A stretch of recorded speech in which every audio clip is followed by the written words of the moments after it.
I'm going to get it started here, and I'm going to harken back to a game that really ticked us off last year, and it was Memphis traveling to Temple as an 11-point favorite. They lost outright in that game, which was insanity.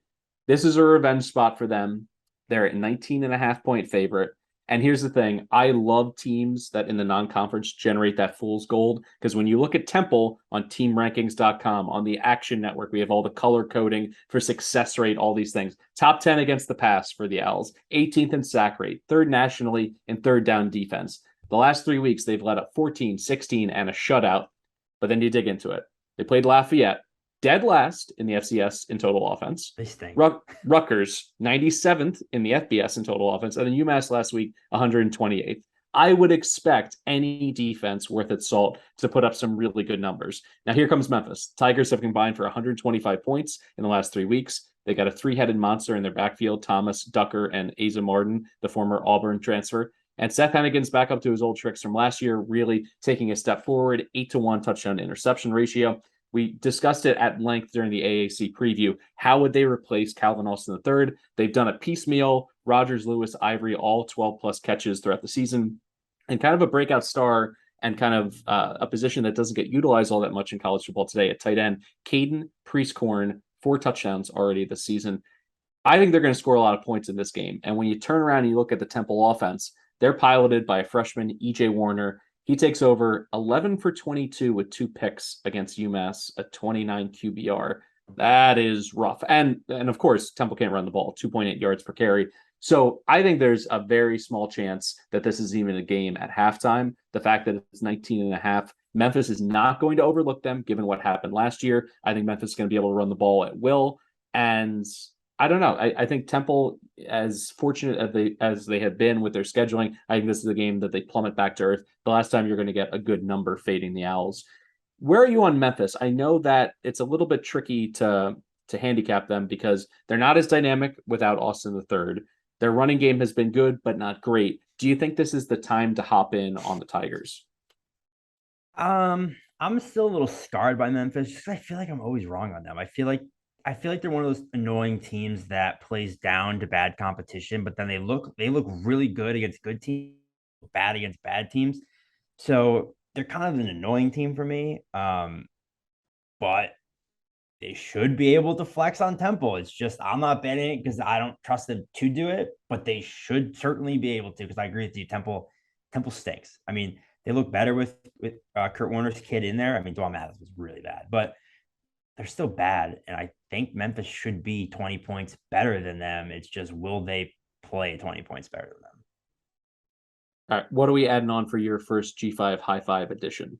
I'm going to another Friday game. I'm going to 2 teams we're both high on, 2 teams we both have win total bets on, one of which I'm a lot more confident in than the other one after 4 games.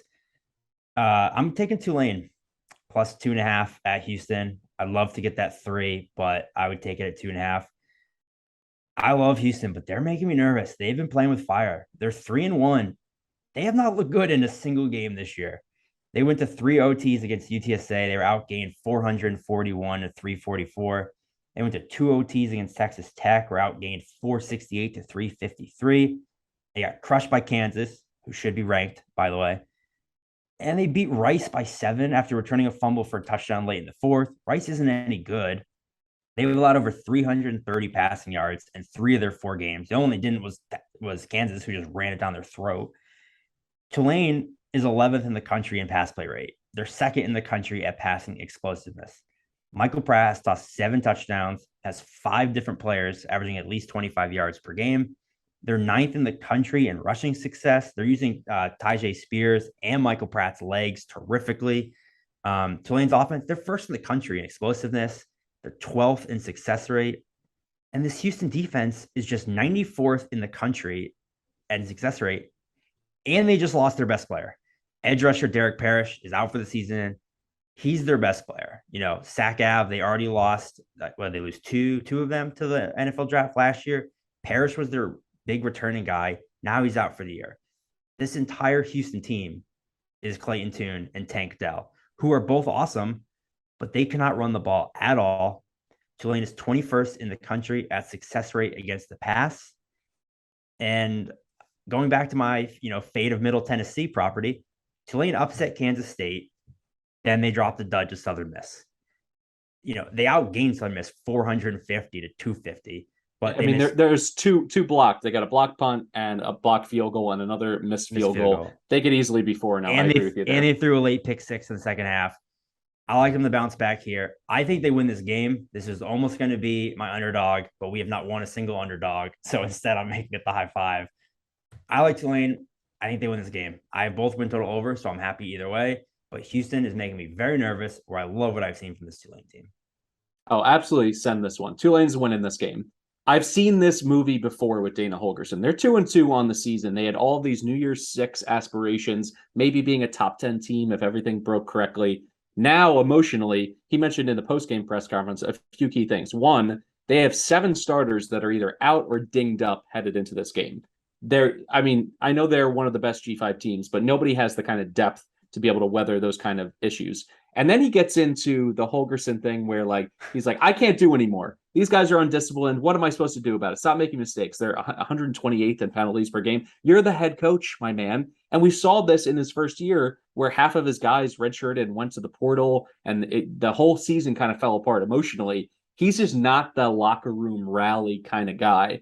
So when you pair that up against, a Tulane team, you hit all the big points here. Jim Sabota's offense is absolutely cooking. I love what they've been able to do for Michael Pratt. They're unlocking all of his potential. And defensively, I mentioned him after the Kansas State upset win. Chris Hampton, their defensive coordinator, took a unit that was 120th against the pass, and now they're top 10 in a few key metrics. Now, I understand that they played a lot of run-heavy teams, and Adrian Martinez isn't going to be able to put it through the air. I got that. But to go from 120th to 9th or 8th in some of these metrics is a huge turnaround. Everything is positive for the Green Wave. I love this play, so I'm actually going to hit them on the money line. Sure, I said Houston's 3-1. They are 2-2. They lost that Texas Tech game. But yeah. So here we go for my my next edition here. I'm going to go. This game has now been moved from Saturday to Sunday. It's a 1:00 kickoff on Sunday at the Bounce House, and the key here is the winds. So the projections as of right now are that the wind's going to be between 10 and 12 miles an hour. As long as it's under that key threshold of 15 miles per hour, I think SMU is going to be able to move the ball through the air. And really, when you look at the two teams, it's a breakneck pace on both sides, head to head. SMU, 84.7 plays per game, 5th. The Gus Bus Roland, 81 plays per game, 12th nationally. And I mentioned Malzahn. He finally has this running game cooking, 298 yards against Georgia Tech, 321 the week before against FAU. And this SMU run defense stinks out loud. 211 yards per game allowed, 118th. I just see this as SMU trailing and SMU needing to throw the ball 50, 60 times against a pretty solid UCF front.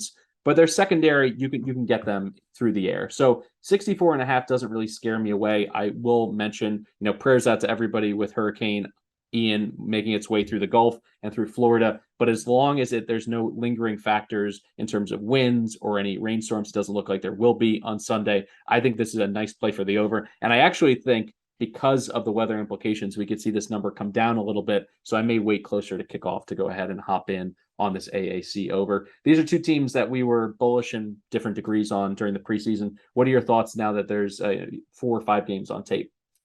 Yeah, I agree. I definitely agree with you on weight because I think this number probably keeps dropping as it continues to rain and the winds and stuff, especially if people see what happened Saturday with the wind.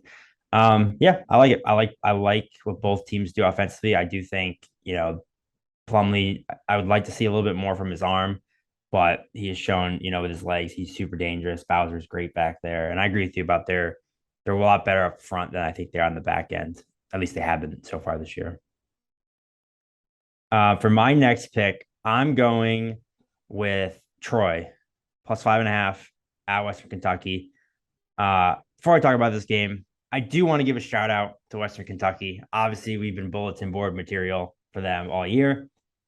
I thought they'd drop off a lot more without Zappe and Kitley, but they just absolutely demolished FIU 73-0. They threw for 470 yards, 6 touchdowns, rushed for 210 and another 3. They outgained them 690 to 124. Just an absolute beatdown. I mean, FIU, they're essentially the Texas State fighting armadillos. They have guys who should not be on the too deep anywhere in college football. So kudos to Austin Reed, absolutely lighting them up like a Christmas tree. But FIU is probably the worst team in the country, right? Yes. Oh, for sure. They're worse than probably half the FCS schools. That being said, I think Troy's pretty good. They're 2-2, but they lost to Ole Miss in a pretty respectable performance. I mean, they held Lane Kiffin's offense 28 points. They obviously lost that heartbreaker to App State the following week. But they bounced back with a great win against a Marshall team where they outgained them 421 to 174. They averaged 7.5 yards per play on offense against a Marshall team who we both think is pretty good. Gunnar Watson definitely needs to cut down on the turnovers, but he's averaging over 300 yards per game. He's averaging 8.7 yards per attempt. He has 5 receivers that are averaging over 40 yards per game. This offense has really been moving the ball well. And yeah, Western Kentucky's looked awesome, and their numbers are great, but their wins have came against FCS Austin Peay, Hawaii, and Florida International, who they might be the 2 worst teams in the entire country. I mean, you throw in UMass, and that's probably the 3 worst teams in the nation. And then their loss came at Indiana, who's probably one of the worst Power 5 teams in the country. So I'm not really, their schedule has been so bad. So it's like, yeah, they look good, but how much can you really take from that? And I really, really just like this Troy team. I love their defense. Carlton Marshall missed the last game against App State, but he returned against Marshall and racked up 18 tackles. He led a Troy defense that held Marshall to 78 yards passing and just 2 yards per carry. They had 7 sacks, 12 tackles for loss. And we know Western Kentucky, all they're going to do is air it out. But Troy ranks 16th in the country in cover grade. They have a good secondary. They have great linebackers. I don't know. I'm just bullish on this Troy team, and I think they're going to keep it close. So I'll take the +5.5 with Troy at Western Kentucky. Yeah, I love the game within the game, the Troy defense with a full collection of playmakers with Marshall as, the centerpiece there. I agree. I think they're the best unit on the field. So go ahead and take the points there. I'm going to close this out for a G5 high 5 over 58, Georgia Southern against Coastal. What a nice little surprising season for Georgia Southern. Against all odds, they go ahead and they bring in Kyle Van Treese. He's got 300 plus passing games already. He's accounted for 10 touchdowns through 4 games. And Jalen White is giving them really nice balance on the ground, averaging 5.4 yards per carry. I did not think that this offense was going to pop in year 1, and clearly it has for Heldon. And then you look at this Coastal defense. Now, we figured they would struggle. They're replacing 10 starters. But despite a schedule of Army, Gardner-Webb, Buffalo, and Georgia State, by no means a murderer's row offensively, they're allowing over 26 points per game. They've had a tough time getting off the field on third downs, 83rd nationally in that, and 76th nationally in red zone defense. They're allowing big plays through the air, 7.9 yards per attempt, and they've given up 16 plays of 20 plus through the air this year, which ranks 103rd. So as I'm going through all of them, a team that was top 50 in the 40s last year, they've made that big step backwards into the 80s, 90s, 100s in a lot of the key big play metrics. And honestly, on offense, it's business as usual. However, we have to check the status of Grayson McCall. He had an ankle injury. There's been some buzz on Twitter that he's fine, but we need this guy, obviously, to push this number over 58 because he's been just as good as he was last year. 11 touchdowns, 1 pick, 70% completions, couple of rushing touchdowns in there. And they've done it with some, rotating at the running back position. He doesn't seem to miss a beat. And they're up against a bad Georgia Southern defense that creates zero havoc. You can run on them, 5.7 yards per carry allowed. That's 123rd nationally, generating zero pressure, 125th in sack rate. So I look at this as an awful Georgia Southern defense, a pretty bad Coastal defense, and some offenses that have popped off already this year against better competition. As long as McCall is healthy, I'm going to go ahead and lock this in. I play this all the way up to 61.5. Do you think there's any way maybe Coastal goes into a little bit of a slower tempo, trying to protect their defense? That really, game flow wise, is the only way I see this going under the number. Is that something that should be, well-founded fear-wise, or am I just a little gun shy given our record in the last 2 weeks? Well, yeah, the gun check is the record. This is obviously one to monitor wins and stuff like that. Being in Carolina, that would kind of be my only fear. Jamie Chadwell did say 20 minutes ago that Grayson McCall is going to play. So obviously he's limited in practice, but he's going to play. I agree with you. I actually, we should give a little bit of love here because we haven't talked about him at all. I do like this Georgia Southern offense a lot. What they've been able to do so quickly under Clay Helton totally abandoning the option, going to more of an air raid in 1 year to be able to turn that around. I mean, they're 28th in the country in passing play success rate for a team that basically didn't pass the ball at all last year. They're 18th in rushing explosiveness. So I really like what they're doing over there. Obviously, they got the big upset win against Nebraska. Yeah, I agree with you because I like what I've seen from this Georgia Southern offense. And assuming McCall's good to go, which Chadwell just said he is, if we don't have wins, I like it. Just watch the wind, obviously.